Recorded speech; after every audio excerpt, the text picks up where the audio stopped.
नमस्कार दर्शक बंधु कनक ओडिया टीवी चैनल रे आपण मानकु स्वागत।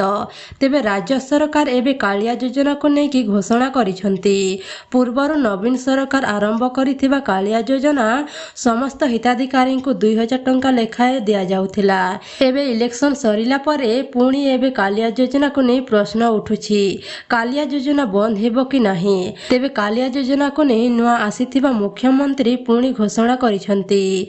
कालिया योजना चालिबो बंद हेबो नाही। तेबे सारा देश रे 9,26,00,000 चाषी भाई मानकु 2000 टंका लेखाए सहायता मिलेबा बोली घोषणा करिसंती।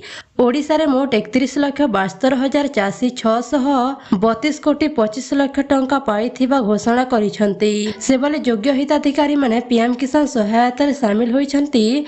सेमानकु टंका मिलिबो बोली बरगड़ सभा रे कहिसंती मुख्यमंत्री मोहन चरण माझी। गोटे पटे पीएम किसान योजना रे सहायता कालिया योजना 2000 टंका एवं पीएम किसान 2000 टंका एकाकालीन 4000 टंका पाइब।